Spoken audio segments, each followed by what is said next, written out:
Olá,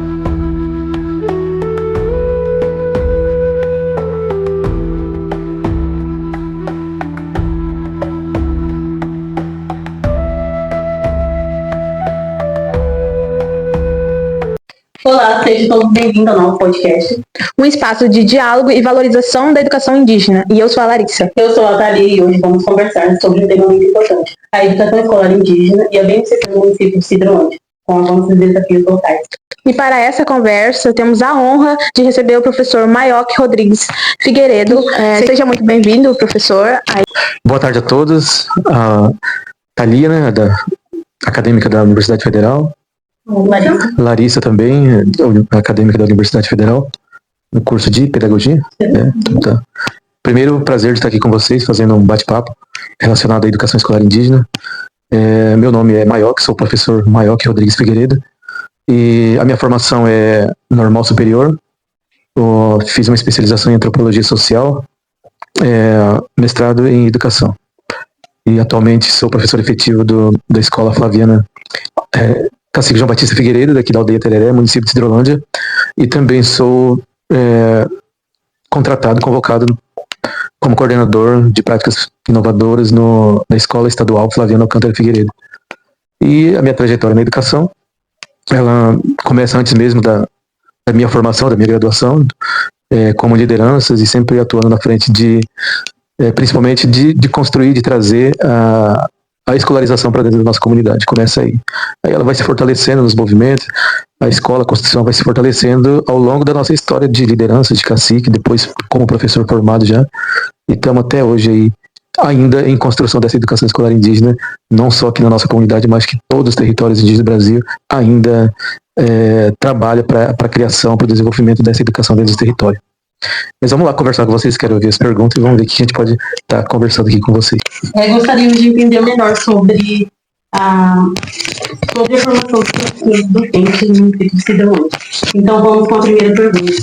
Como ocorre a formação dos professores para atuar na educação escolar indígena e como é a formação continuada nas escolas indígenas no município de Cidrolândia? Muito bom, uma pergunta assim bastante legal. A gente tem que voltar sempre nas histórias, a gente não pode falar Cidrolândia atual.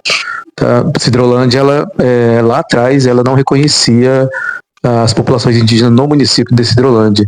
Então a gente vê um município que é um município muito preconceituoso, e isso a gente foi desconstruindo essa ideia e colocar a presença dos povos indígenas dentro do município. E hoje a gente tem uma configuração de povos indígenas dentro do município muito, ao meu ponto de vista, a gente avançou bastante relacionado não só à educação, mas de política de forma geral na nossa influência no município de Cidrolândia. A nível de Brasil, a gente tem bastante instrumentos legais que vai algumas não, várias conquistas para a educação escolar indígena no Brasil todo, tá? Porém, ainda falta implementação dos municípios. Então nós temos a Constituição que fala sobre a educação, temos a LDB, temos outros mecanismos que decretos de deliberações do Conselho Nacional de Educação. Tudo isso são conquistas, tá? Está conquistado o nosso direito, respeitar as nossas diferenças. Porém, cada município implementa da sua forma, dependendo da comunidade como está organizado e dependendo do município, qual é a visão, qual é a construção política que eles têm dos povos indígenas em cada território. Estou falando isso porque eu faço parte desse movimento de educação escolar indígena, não só no estado do Mato Grosso do Sul, mas a gente está em debate no Brasil inteiro, e a gente vê que aqui no estado de Mato Grosso do Sul, os municípios não seguem a mesma regra, por exemplo, que a gente conquistou no município de Hidrolândia, talvez outros municípios ainda não avançaram. Então tem muitas dessas coisas de organização interna, de organização política no município também, tá? Lá atrás eu estava falando para vocês que não era reconhecido que tinha populações indígenas no município de Hidrolândia. Por que eu falo isso? Porque lá, eu estou falando isso no ano de 2000, 2010, por aí mais ou menos, que veio um técnico do MEC para fazer uma visita no nosso município e perguntar para o nosso gestor aqui do município como está a educação escolar indígena no município de Hidrolândia. Simplesmente o secretário da época, respondeu para esse consultor do MEC que não havia índio no município. Então, para você ver, a gente sai de lá de 2000, 2010, uma política em Hidrolândia onde o apagamento dos povos indígenas, apagamento cultural, a inexistência desses povos, não era reconhecido no nosso município. Hoje não, hoje podemos que isso virou. virou, mas nós não podemos perder de vista também o que a gente conquistou e como nós se organizamos até hoje. Hoje, nós temos um decreto, uma deliberação do Conselho Municipal de Educação e nós temos uma normativa da Secretaria de Educação que fala sobre educação escolar indígena, tá?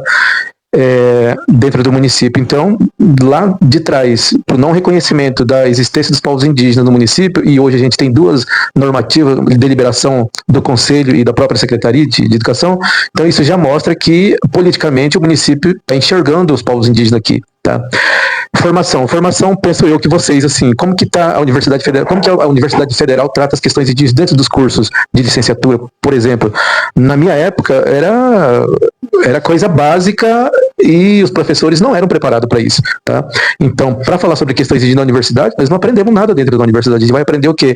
Nos movimentos, no dia a dia, nas experiências que a gente vai ter no dia a dia sobre questões indígenas. Quando eu falo questões indígenas, entre educação, saúde, território, identidade, um monte de outras coisas relacionadas ao nosso povo. A gente vai aprender mais nos espaços que não é acadêmico, e a própria academia ainda não tem. Então, para você ver, quando eu falo isso, como que a gente vê a nossa academia, a universidade estadual, onde passa muitos indígenas por lá, e a federal também, a UCDB também, eu penso que agora eles estão tentando falar mais sobre as questões indígenas dentro da universidade, mas isso não existia antes.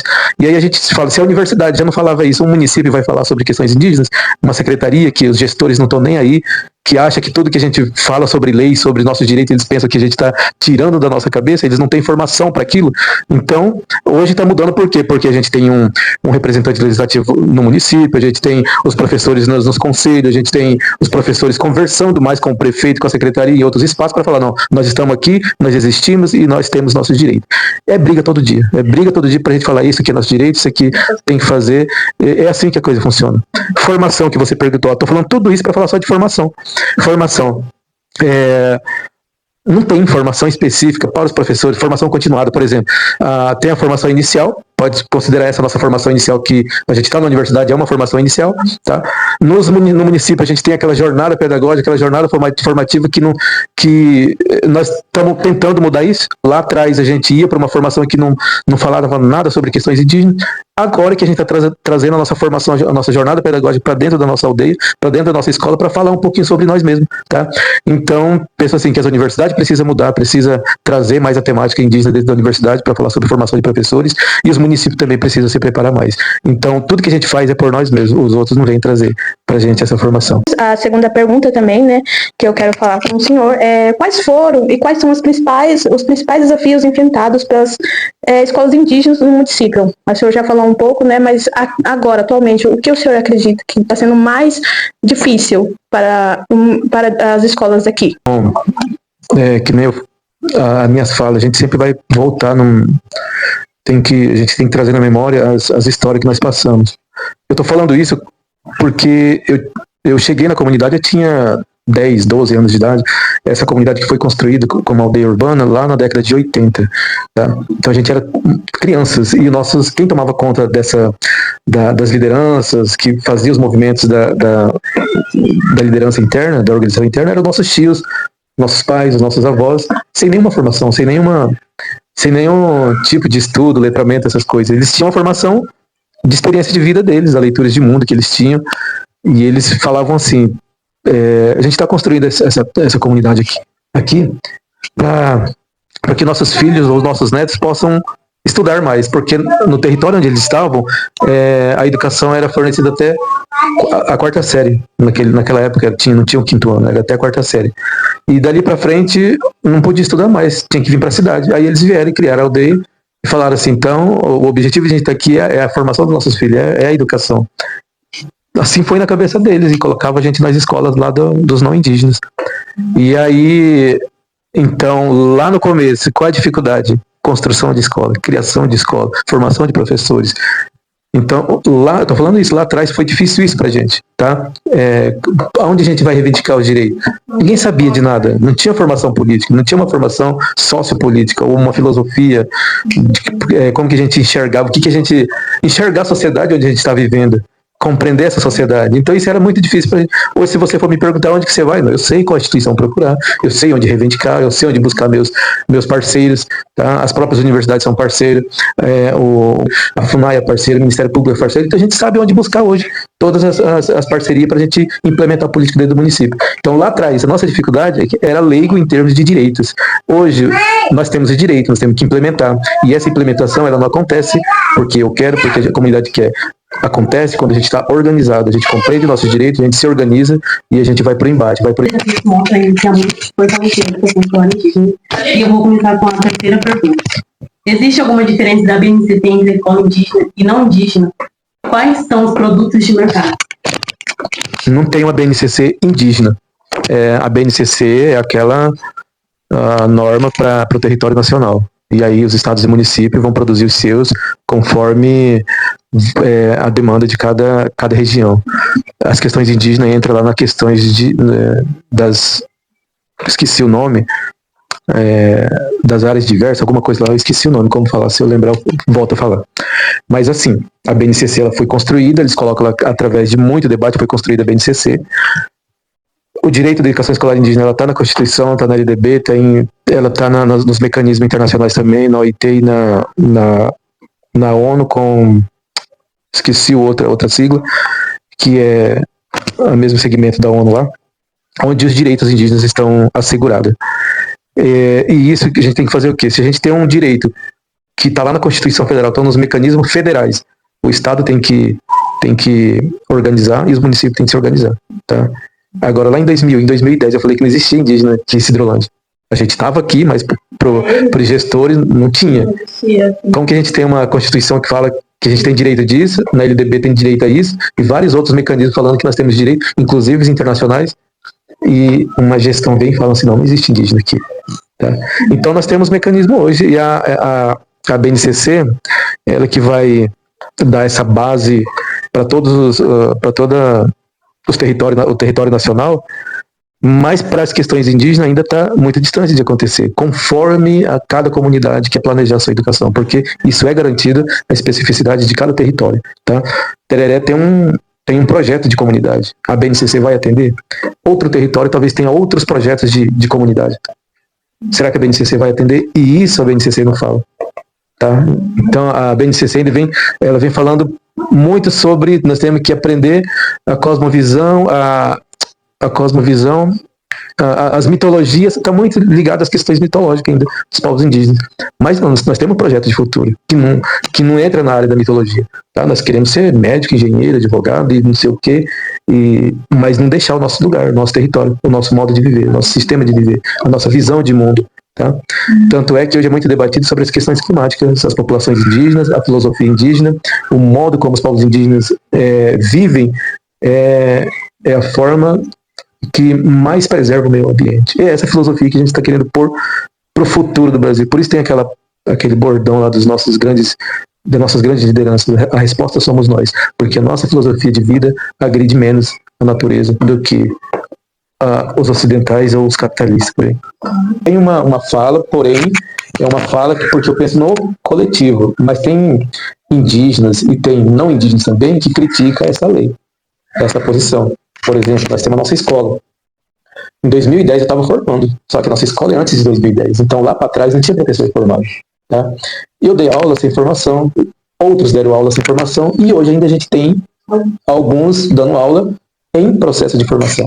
Quando eu falo assim, eu dei aula, não tinha formação, parece assim que colocou um leigo, e na sala não vai saber o que vai fazer. Tá, é uma tese, é uma realidade, e as pessoas vão interpretar isso de várias formas. Só que a minha fala, eu nem falo se é uma defesa, mas a minha colocação nós ficamos 500 anos nas mãos dos não indígenas. E o que eles fizeram de nós em 500 anos? Principalmente o afastamento de nós sobre nossas culturas, e uma delas é o que você falou agora, eu não falo a minha língua, eu também não, mas eu não falo a minha língua porque eu não quero? Não, eu não falo a minha língua porque me tiraram esse direito. Então foi essa escola colonizadora que veio e que nós aceitamos e que fizeram isso da gente. Tá? A gente está fazendo ao contrário hoje. A palavra não é resgatar, eu não uso a palavra resgatar, a gente fala ressignificar, porque o terreno de 500 anos atrás a gente não vai recuperar mais, mas a gente pode fazer um terreno ressignificado em 2026 e daqui para frente, em 2050 e 2100 vai ser outro terreno de outras formas, a gente pode ressignificar a nossa cultura. Tá? Então, eu prefiro dar oportunidade para um professor que está em formação do que ficar 500 anos com uma escola colonizadora que transformou da gente, queria, e transformou não, acabou com a população indígena, o projeto de colonização acabou. Nós éramos 10 milhões de indígenas no território nacional e hoje a gente aproximadamente chega em 2 milhões. De 2 milhões para 10 milhões de indígenas lá no 1500, foram 8 milhões, foram para onde esse povo? Pegaram férias, foram passear, foram para algum lugar? Não, foram assassinados. Assassinados, escravizados, as mulheres estrupadas. Se você pegar o livro e torcer, ele sai sangue, porque a história só de sangue, desde 1500 até agora. Tá? Mudou isso? Não mudou. Não mudou. O projeto colonial está muito forte. Uma é a lei que quer tirar o direito de nós sobre o nosso território, que é o do marco temporal. Lá eles assassinaram, esfaquearam, torturaram, enforcaram, não sei o quê. Aqui estão fazendo a mesma coisa. O marco temporal é isso. O marco temporal é isso. E todo dia eles querem tirar o nosso direito. Então hoje a Lu, temos muito direito, mas hoje eles querem tirar. Tá? Então eu falo assim sobre a educação. Ela foi estudou na nossa escola aqui desde sempre. Tá? Ela passou por um monte de professores que não tinham nível superior, mas que estavam em processo de formação. Tá? E que se ela fosse da escola colonizadora lá atrás, estava pior. Não, mas ela está sendo educada. Deve de ter uma pedagogia, eu falo outra pedagogia aí, que não é essa pedagogia acadêmica que a gente tem hoje. Tá? Então, eu penso assim que dá oportunidade para as pessoas crescerem, profissional, professor, enfermeiro, qualquer área, mas essa escola que a gente tem, ela que a gente tem que fortalecer. É ela que está aí, posta pra gente. É uma defesa minha, é um argumento meu para defender os professores que estão em processo de formação. Isso é lei, é direito, a gente usa isso. Eu sou do Conselho Municipal de Educação do município, e faço esse debate onde que eu vou e defendo. Agora tem muita política interna dentro das aldeias, tá? Tem muita politicagem. Tira um formado para colocar um que não tem formação. Isso não pode, eu não defendo isso. Tá? A nossa escola aqui é 90 e poucos, quase 99% são formados. E os não formados vêm sim, então em processo de formação vem. Mas a gente não tira um que está formado para colocar. Tá? Isso não pode. Tá? Professor, diante de tudo isso que conversamos, o que o senhor acredita que precisa ser fortalecido na educação indígena daqui para frente? A educação escolar indígena, a gente, acho que de todo o bate-papo que a gente fez aqui, ela está presente na nossa fala, é de que o que fizeram com os povos indígenas durante 500 anos, a gente tem que fazer isso ao contrário. O que eles não valorizaram, o que as catequeses, o que o império, o que fizeram com a desvalorização dos povos indígenas do Brasil, a gente tem que valorizar a nossa cultura, nossas tradições, nossa maneira de vida, e a escola é um instrumento muito importante para fazer esse trabalho nas comunidades, da valorização das nossas culturas, tá? E repassar isso para nossas crianças. Eu acho que é isso que é o papel da escola que tem que fazer hoje. Então, por aqui nosso tempo já está acabando, infelizmente, senão a gente passaria horas falando sobre a educação indígena. Mas é isso mesmo. E eu agradeço muito pela atenção do professor, pelo tempo dele, né, claro, e pela sabedoria, com certeza. Eu agradeço muito. Muito mesmo, professor. Também quero agradecer ao senhor pela disposição, pelo tempo que teve com a gente. Mas, assim, a gente vai levar para eles conhecer mais, que é a apresentação para a turma também. Todo, é para sempre, a gente vai levar esse debate por conta de que a gente consegue direito, depois querem tirar os nossos direitos. E vocês vão ser os nossos futuros, porque estão formando, estão debatendo, estão encontrando discursos que vêm contra os nossos direitos. Vocês têm que levar isso numa tranquilidade, sem briga, sem agressão física, mas estudar bastante, tá? Mostrar para a sociedade, dentro da universidade também, que educação escolar indígena é um direito, está lá garantido, nós temos nossa filosofia de vida e é isso que a gente quer. Se muitas leis ou o projeto colonial veio para acabar com as populações indígenas, nós estamos mostrando isso ao contrário. A resistência, essa é a nossa palavra que a gente leva, a nossa resistência, tá bom? E eu acho que vai servir um pouquinho aí não só para vocês dois, mas para a sala de aula que vocês vão mostrar lá, vai contribuir um pouquinho para o entendimento do que é a educação escolar indígena e o que os povos indígenos pensam e como estão se organizando nos dias atuais, tá? Bom trabalho, obrigado. E esse é o nosso fim do nosso podcast. E muito obrigada.